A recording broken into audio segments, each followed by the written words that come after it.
que sea mejor, que la gente esté más enamorada de mi producto. En la satisfacción traten de preguntar por escala, ¿no? Del 1 al 5, ¿cuánto le pondría? ¿Sí? Entonces busquen una escala para tener una idea de la satisfacción. Si quieren ser más fina la escala, háganla del 1 al 9. Necesitan una escala más. O la pueden hacer par. Tal vez es mejor que la hagan par, porque ¿cuál es el problema cuando la hacen del 1 al 5? A veces cuando la gente no quiere decir si es muy bueno, le pone 3. Y el 3 le dice, bueno, no sé si le gustó, si no le gustó, pero ¿de qué lado más está? ¿Del lado que le gustó o del lado que no le gustó? Entonces cuando ponen una escala par, por ejemplo 6, del 1 al 6, o del 1 al 8, del 1 al 10, entonces por ejemplo, si es del 1 al 10, cogen el 5, pues, ¿no? 5, 6, 5, 1, 2, 3, 4, 5, 6, 7, 8, 9, 10. No, pero ahí de todas formas, perdón. O sea, busquen números pares. O sea, por ejemplo, el 8, ¿verdad? El 8, si escogen 4, o sea, si escogen 4 es menos que es. O sea, si escogen 4 va más para lo negativo. Si escogen 5, porque es 5, 6, 7, 8. O sea, hay 4 para acá y hay 4 para acá. O sea, 1, 2, 3, 4 y 5, 6, 7, 8. Entonces, si me escogen el 4, está más para lo negativo. Si me escogen el 5, está más para lo positivo. ¿Sí ven? Si yo escojo una escala de 7 y me escogen el 4, entonces, una escala de 7 es así más o menos, ¿verdad? Entonces, si me escogen el 4, me están cogiendo el de en medio, ¿verdad? Y eso no es bueno. Es mejor que me digan si es más para lo bueno o más para lo malo, cuando uso una escala para evaluar algo de satisfacción. ¿Ok? Y eso es básicamente lo que queremos hacer. Eso es lo que queremos hacer cuando hagamos la prueba del prototipo.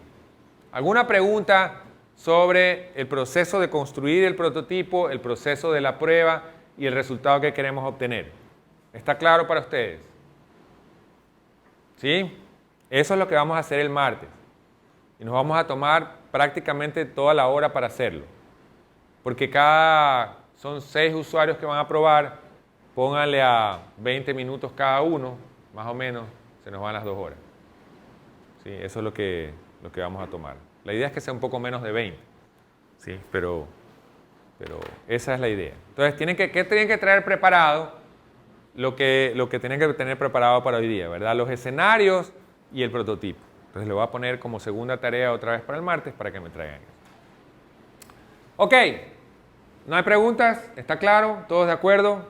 ¿Seguros? Bien. ¿Cuáles son las características o las grandes cosas de hacer estos prototipos?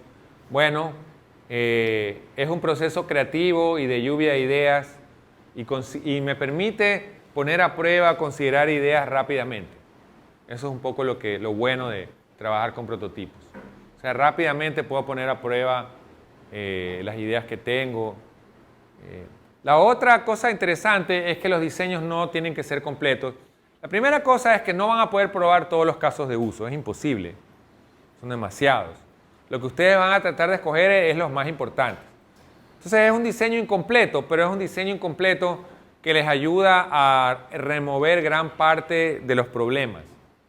¿Sí? La idea es buscar un diseño y obviamente unos casos de uso que me ayuden a resolver gran parte de los problemas. O sea, aquellos ejemplos que son importantes.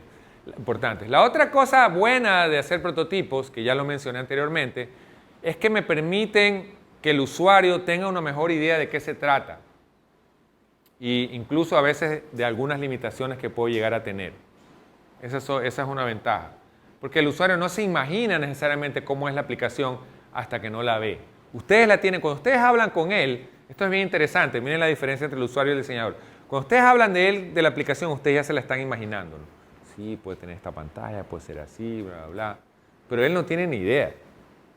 O se la está imaginando totalmente diferente de acuerdo a una aplicación vieja que él tenía, yo qué sé.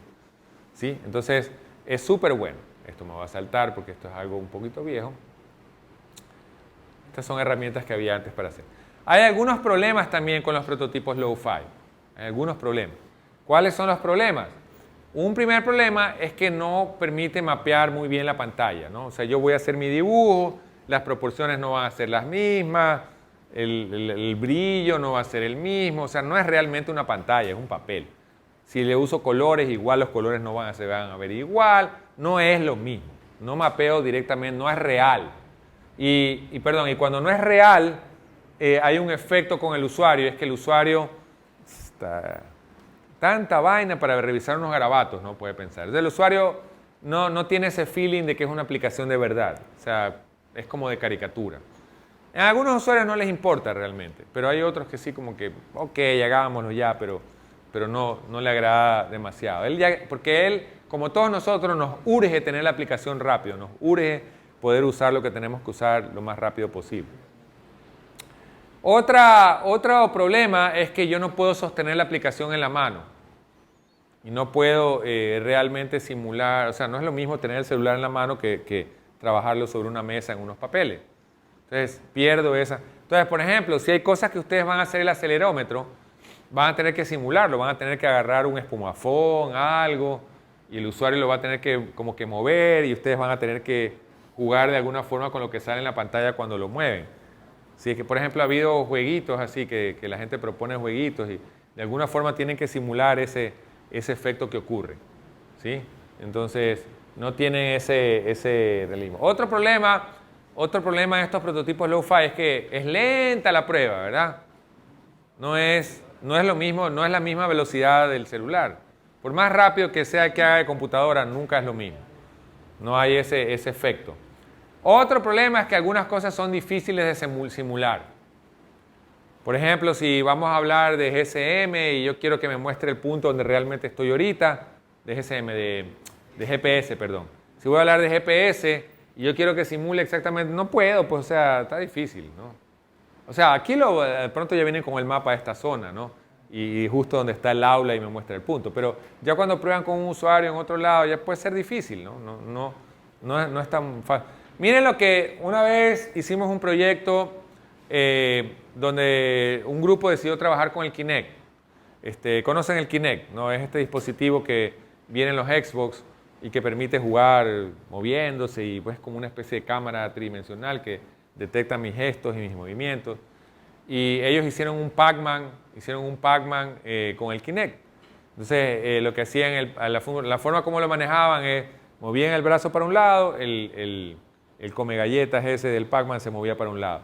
Movían el brazo para el otro, se movía para el otro, ¿no? Levantaban los dos brazos y se iba para arriba, ¿no? Se agachaban y el Pac-Man se iba para abajo, algo así era, ¿no? Entonces, ¿cómo harían ustedes un prototipo en papel de eso? ¿Cómo? ¿Cómo? Puede ser. Pero miren, ese grupo lo que hizo hacer es una maqueta, básicamente. Hizo una maqueta del tablero y el Pac-Man y los monstruitos, ¿no? Porque el Pac-Man tiene el Pac-Man y los monstruitos, ¿no? Y entonces los hacían con unos palitos, con espumafón también, y eran unos palitos, eran el Pac-Man y otros palitos eran los monstruitos, ¿no? Entonces el tipo se agachaba, entonces el come galletas iba bajando, ¿no? Vira el brazo, se equivocaba, y los otros hacían los movimientos aleatorios de los monstruitos, eso supuestamente, ¿no? Y ya, esa era más o menos la... ¿Perdón? Se podrían hacer con imán, pero ellos decidieron hacerlo así. Y les sirvió cualquier cantidad. O sea, con las pruebas encontraron una serie de problemas que tenían en su diseño y bla, bla, bla. Porque miren lo que ocurre en una aplicación con Kinect. O sea, me sale la primera pantalla, pero el juego no va directamente. Yo tengo que comenzar a decidir, bueno, cómo arranco, cómo paro, cómo sigo, cómo pido la ayuda. Y todas esas cosas tuvieron que ver ahí y más o menos funcionó. O sea, lo que les quiero decir es, incluso aplicaciones de ese tipo, se puede hacer un prototipo low-fi de una u de otra forma. Se pueden explorar las ideas de una u otra forma, ¿sí? Pero la verdad es que algunas cosas son difíciles, ¿sí? Esto ya lo dije. La otra cosa que no pueden medir en un prototipo de papel son los tiempos de respuesta del usuario. Porque ya vamos a ver cuando hablemos de métricas que una de las cosas que yo quiero medir son los tiempos de respuesta del usuario. Qué tan rápido responde al uso. O sea, yo aplasto un botón, qué tan rápido me sale la respuesta. Y eso no lo voy a poder medir porque no es realista, ¿no? Ni la computadora es lo suficientemente rápida, ni el usuario va a resolver. Entonces no puedo medir tiempos. Para eso no me sirve esta prueba, ¿sí? Tampoco puedo tener cierta retroalimentación, por ejemplo, táctil, ¿no? Por ejemplo, en algunos aparatos como este, yo aplasto el botón y yo siento que el botón regresa o siento la presión que va contra el botón. Esas cosas en papel es un poco difícil de simular. No imposible, pero es difícil. Y la otra cosa es que el trabajo para el que hace computadora es súper duro, ¿no? Porque tiene que estar ahí pendiente de todos los papeles y se le hacen bola los papeles y saca, pon uno, pon otro. Entonces, un poquito, tiene que estar bien pilas el que hace computadoras, bien atento a todo lo que va a hacer, ¿sí? Otro tema es que no todo el mundo dibuja bien y que los usuarios no van a hacer críticas de la interfaz, de la calidad de la interfaz, porque obviamente es un prototipo en papel. ¿Quién va a decir, uy, se ve feo el marco, no me gusta el color? Y ese tipo de comentarios no van a tener retroalimentación porque obviamente no es la versión más parecida a la realidad. Y tampoco evolucionan fácilmente en el sentido de que inmediatamente no puedo hacer cambios. Si en una prueba en tiempo real con una aplicación real yo puedo hacer cambio en ese momento, cambiar los colores y que lo pruebe con el otro color. En una prueba de estas acá no puedo, ¿no? Porque el papel tiene sus ventajas, pero también tiene sus desventajas. No tiene la flexibilidad que tiene el software, por ejemplo, para hacer cambios rápidamente. Entonces eso hace que no evolucione rápidamente. Y eso es todo de prototipos low-fi. Es todo lo que voy a hablar. ¿Alguna pregunta que tengan sobre prototipos low-fi o de baja fidelidad? ¿Ninguna pregunta? ¿Todo claro? Bueno, también tenemos los prototipos de alta fidelidad y obviamente eso significa, como su nombre lo dice, que su apariencia va a ser más cercana a la realidad. Y probablemente esos prototipos ya no los vamos a hacer en papel, sino que los vamos a hacer en otro tipo de aplicación, en otro tipo de programa. Una ventaja es que algunos de los elementos que use los puedo usar para la aplicación final, porque como lo voy a hacer en alguna plataforma, que quizás voy a diseñar ya una vez las pantallas y cómo se van a ver los botones y los colores, todo ese trabajo que lo uso en el prototipo, de pronto lo puedo usar en la aplicación final y eso puede ser una ventaja. Obviamente la desventaja es que hacer esto es más laborioso igual, ¿no? O sea, hacer eso. Entonces voy a poder manejar mayor precisión, formas, formatos, colores, todo eso lo voy a poder hacer mejor. Y porque hay herramientas modernas que facilitan su construcción. Y estas herramientas modernas pueden ir desde cosas tan sencillas como PowerPoint, ¿sí? Yo puedo hacer un prototipo de mayor fidelidad en PowerPoint, porque en PowerPoint, por ejemplo, no puedo simularlo todo, pero por ejemplo puedo simular botones. Yo puedo simular que aquí aplasto un botón y puedo enlazar con otro slide. Puedo hacer cierto tipo de animaciones básicas. O sea, una de las herramientas más primitivas que puedo usar para hacer un prototipo de alta fidelidad es PowerPoint. Y luego puedo tener, por ejemplo, para el caso de smartphones, hay herramientas más sofisticadas. Por ejemplo, una que pueden usar y que recomiendo usar para cuando tengamos que hacer los prototipos de alta fidelidad es App Inventor. App Inventor lo pueden buscar en la internet. Es una aplicación hecha por MIT o es una herramienta hecha por MIT, ¿sí? App Inventor es un sucesor de otra herramienta hecha por MIT que se llama Scratch. No sé si estoy escribiéndolo bien. ¿Alguien conoce Scratch? ¿Qué es Scratch?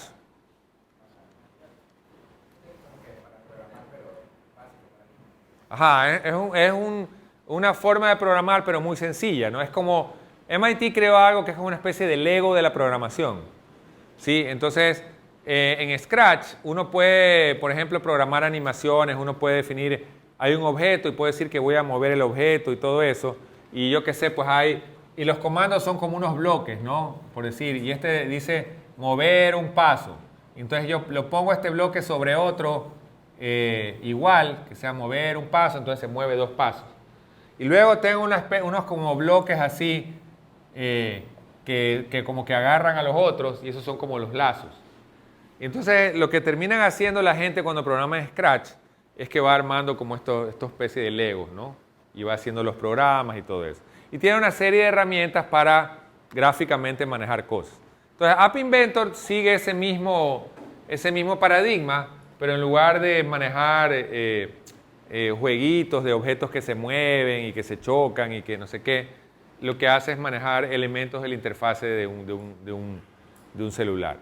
Entonces ustedes atan esos bloques a elementos de un celular y pueden hacer un demo de una aplicación de una manera muy sencilla, ¿no? Pueden simularla, pueden tratar de hacerla. Ahora, hay estas desde App Inventor hasta unas que ya son semiprofesionales. Hay una que se llama Fluid, creo, o Fluid EU o algo así creo que se llama, que incluso llegan, algunas de ellas llegan hasta generar código y ese tipo de cosas. Pero muchas de esas son pagadas.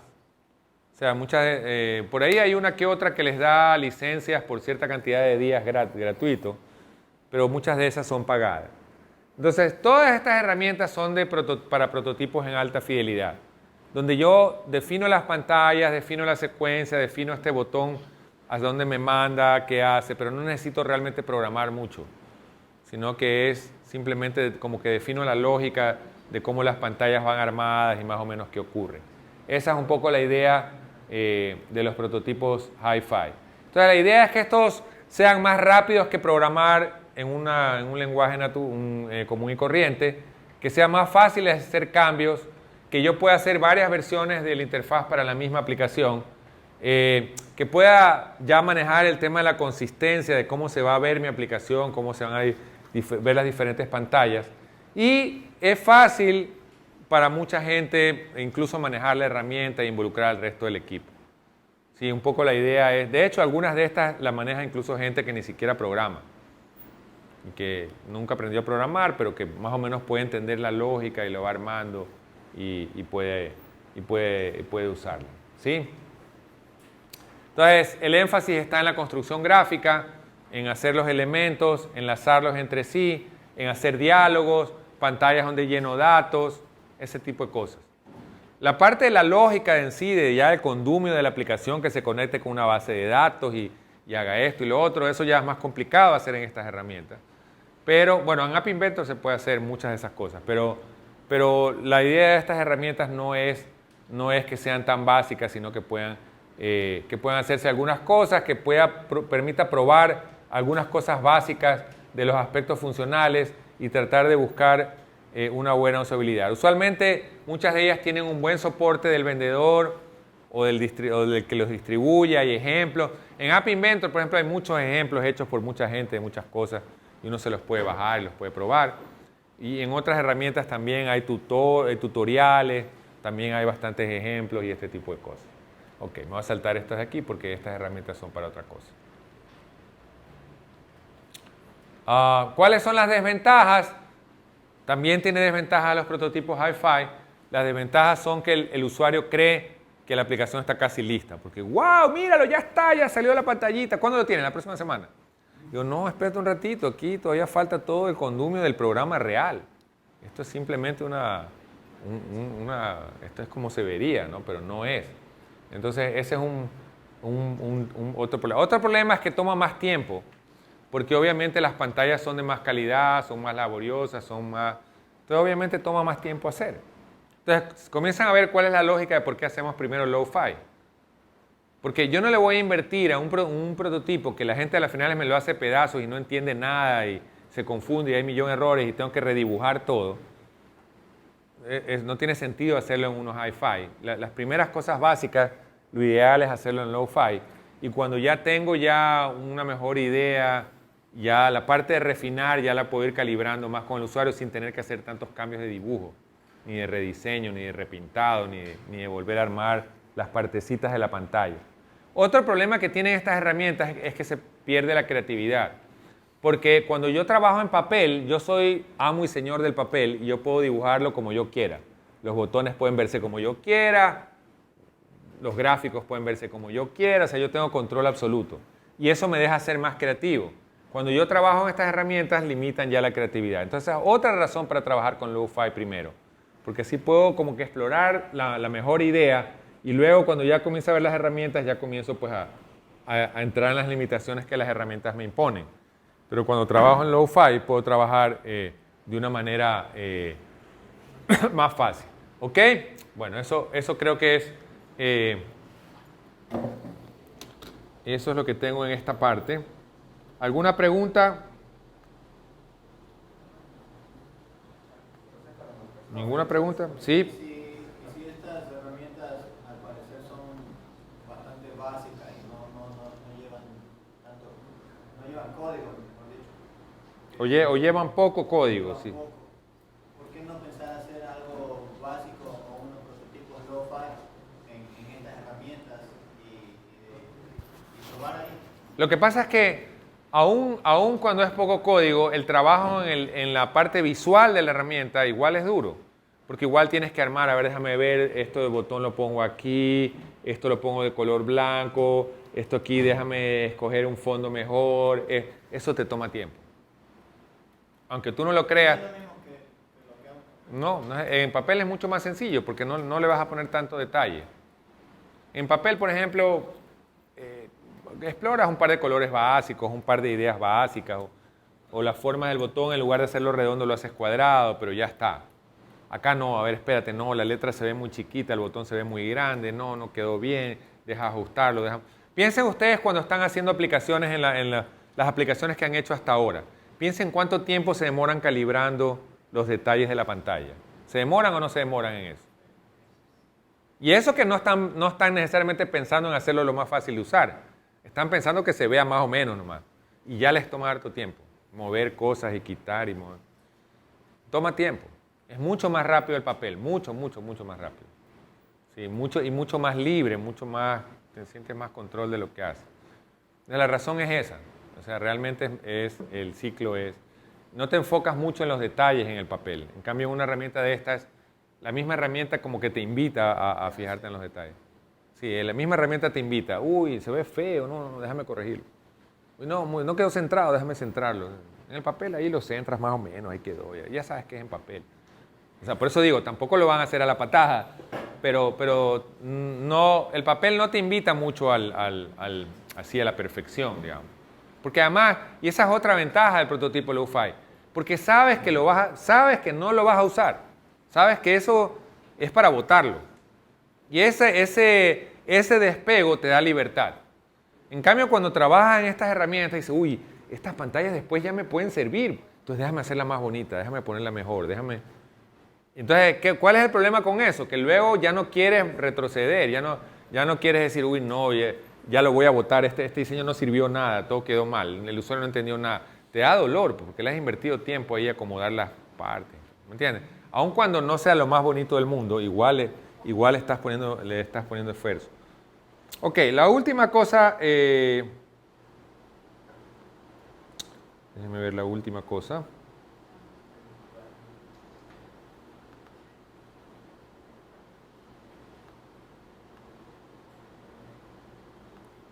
Ok, ¿se acuerdan que cuando hablamos de principios y metas,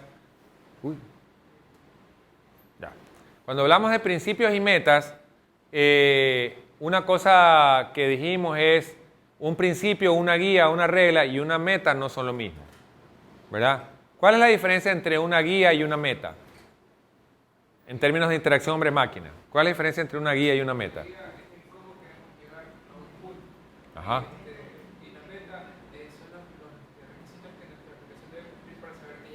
Perfecto.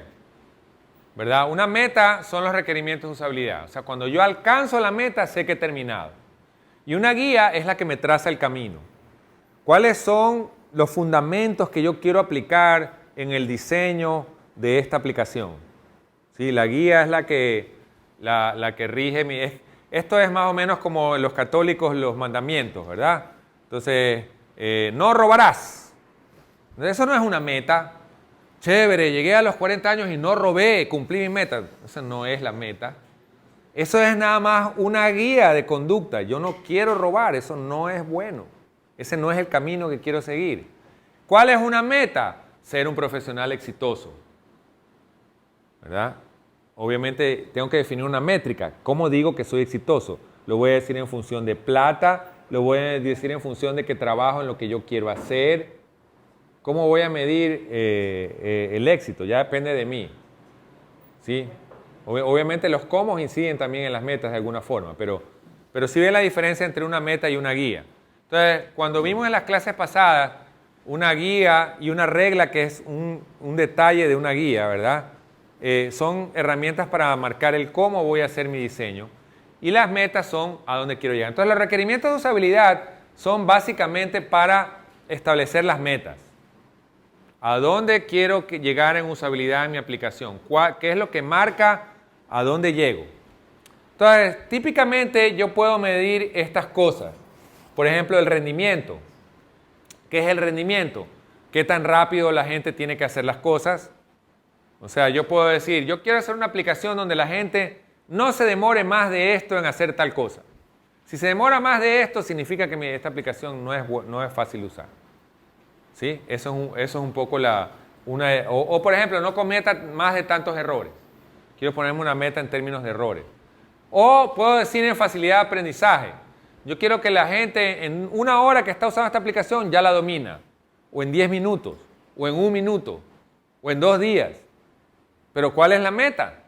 Tiene que haber alguna meta, ¿no? O quiero que sea flexible. Quiero que se pueda adaptar a los cambios, ¿verdad?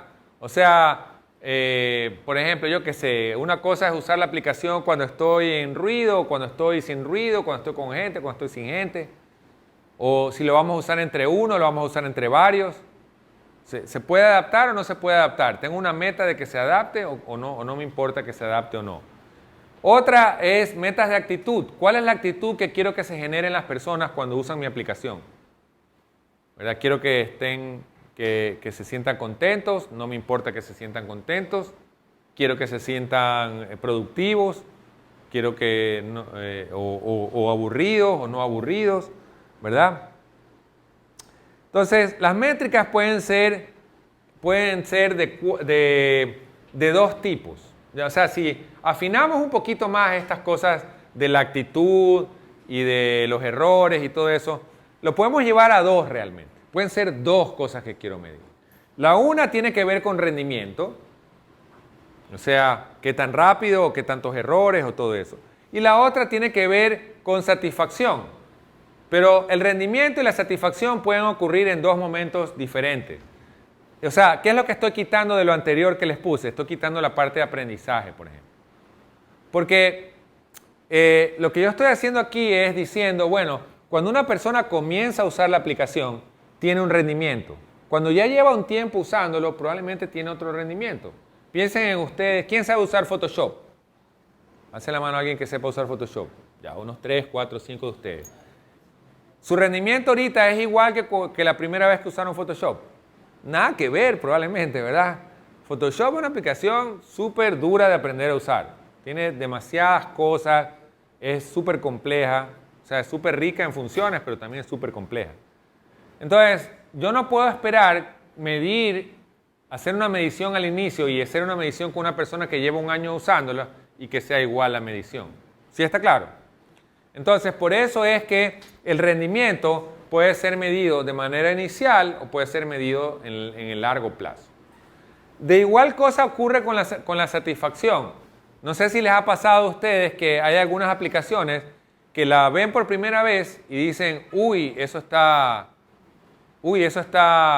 feísimo, eso está horrible esa aplicación. Pero luego la usan 2 o 3 veces y dicen, uy, no ha sido tan fea, ha sido súper chévere esta aplicación. ¿Les ha pasado alguna vez? Y lo contrario no les ha pasado. O sea, por ejemplo, que usted le dice, uy, esta aplicación se ve bonita, linda, y después la comienzan a usar, sí, horrible esta cosa, la odio, es una pesadilla. También les ha pasado, ¿verdad? Entonces, de nuevo, también ocurre eso. También yo tengo una medición que es la primera impresión. Esto es como todo, ¿verdad? Como las chicas, los chicos cuando se conocen en una cita, ¿verdad? Dice, uy, está linda la chica. Después que la conoce más resulta que es una bruja, ¿no? Dice, ay, esa tipa es una bruja. Dice, ¿verdad? Entonces, la primera es la primera impresión y la segunda es la de largo plazo. ¿Sí? Y lo mismo en el rendimiento y lo mismo o cuando conocen un pana en una fiesta y dice, uy, ese tipo se tomó un poco de tragos y no le pasó nada. ¿Sí? Pero luego ya lo conocen, lo ven después de 2 años y el tipo ya el primer trago se emborracha. Entonces, una cosa es el rendimiento o al revés, ¿no? O cuando recién comienzan a tomar, el tipo se emborracha rápido y luego coge resistencia y ya no y ya no le hacen nada al trago, ¿verdad? ¿Sí? A todos los hombres les gusta hacer lámpara de que aguantan el trago, ¿verdad? A las mujeres también. Algunas que conozco también. Sí, yo sí me tomo no sé cuánto, a mí no me tumban. Está bien. Hombres y mujeres. Ok. Entonces, la otra cosa que necesito, ¿verdad? Es un instrumento de medición. ¿Cómo voy a medir? Ok, ya sé que voy a medir rendimiento, ya sé que voy a medir satisfacción, ya sé que el rendimiento lo puedo medir al inicio, ya sé que lo puedo medir ya después de un tiempo y lo mismo con la satisfacción. La pregunta es ¿cómo medir? ¿Cómo medirían ustedes? ¿Qué formas de medir hay? Ok, esas son las métricas, pero las formas de medir. O sea, ¿cómo mido? Por ejemplo, si quiero medir errores o quiero medir tiempo. Supongamos que quiero medir errores o quiero medir tiempo. ¿Cómo mido errores? ¿Cómo mido tiempo? ¿Cómo los mido? O sea, yo sé que en segundos y aquí en número de errores, ¿no verdad? Pero ¿cómo los mido? ¿Cuál sería el método para medir? Uno es observando, ¿verdad? O sea, me paro ahí y digo, uy, cometí un error. De hecho, eso es lo que van a hacer el martes. Van a estar observando. Y de la observación van a contar los errores o las confusiones o lo que sea. Ese es uno. Otro es de manera automatizada. Ustedes pueden, por ejemplo, incluir dentro del programa, o sea, ya cuando tienen un prototipo ya más avanzado, que ya tiene programación, pueden hacer que el mismo programa detecte cuando hay errores. Sí, en los juegos de video, por ejemplo, eso es fácil, ¿no? O sea, si estoy moviendo un cohete que no tiene que chocarse contra las paredes y pum, se choca, cometí un error.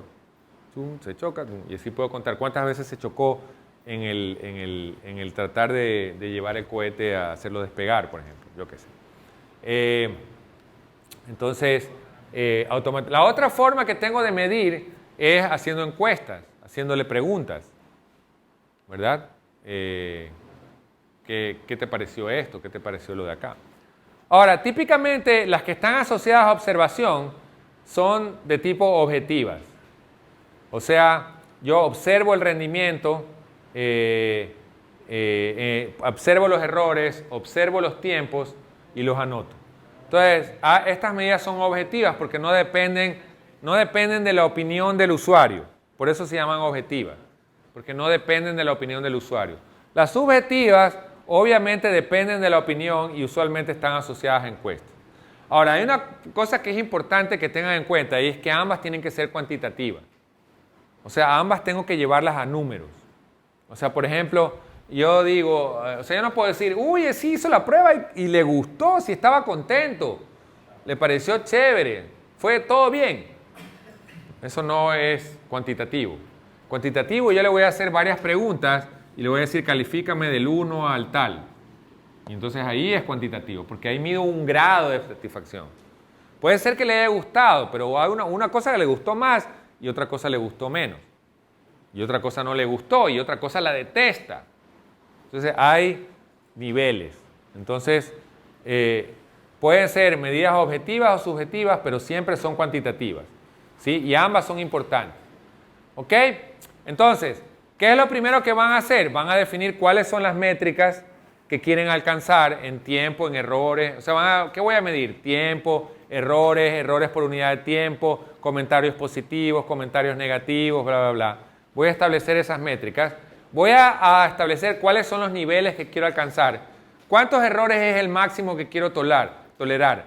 ¿Cuánto tiempo es el mínimo que quiero que el máximo, que quiero que se demoren, o el promedio? En promedio no quiero que se demoren más tiempo en hacer esto. En promedio no quiero que cometan más errores en hacer esto. Luego analizar el impacto en las decisiones. ¿Qué significa que no cometan tantos errores? O sea, puede ser que sea muy complicado hacer eso. Puede ser que sea muy complicado hacer que ame la aplicación, que saque 10 sobre 10 en amor a la aplicación, yo qué sé. Entonces, ¿cuál es el impacto en el diseño? Y incorporar la retroalimentación de las pruebas en el diseño. Y finalmente, esto es a lo que queremos llegar. ¿Sí? Los requerimientos de usabilidad, hay varias formas de hacerlo. Ojo, esta forma que les estoy hablando no es que es la única, pero una forma en la que puedo especificar mis requerimientos de usabilidad es como una tabla, donde en la tabla voy a especificar cuál es la tarea que voy a medir, Por ejemplo, la instalación del software o la instalación del sistema operativo, o cuánto demoro en fijar una tabulación en Word, o cuánto demoro en borrarla, o cuál es la primera impresión que tengo al usar el programa, o lo que sea. ¿Sí? Entonces yo digo qué es la tarea o el tema que quiero medir, luego digo el valor que voy a medir. Por ejemplo, en la instalación, la configuración yo qué sé, de la impresora. ¿Cuánto tiempo voy a demorar en una instalación exitosa? Eso es lo que quiero medir. ¿Cuál es el valor actual? Algunos no pueden ni instalarla. ¿Sí? El valor actual es que mucha gente no puede ni instalarla. ¿Cuál es el peor valor aceptable? 90 minutos. ¿Cuál es el valor objetivo o promedio? 30 minutos. ¿Cuál es el mejor valor posible? 20 minutos. Entonces yo quiero decir la tarea, qué valor quiero medir, cuál es el actual, cuál es el peor, cuál es el promedio y cuál es el mejor. ¿Por qué quiero tener el peor y el mejor?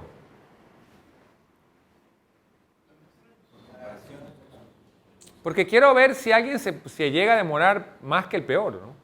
O sea, yo digo el peor, chuta, hasta el más, al menos capacitado, el que tiene menos aptitud de mis usuarios, tiene que demorarse en el peor de los casos esto. Sí, en el registro en línea, por ejemplo. ¿Cuánto es lo máximo que una persona se debe demorar en el registro en línea? Entonces, el peor de los casos es nadie debería demorar más de esto.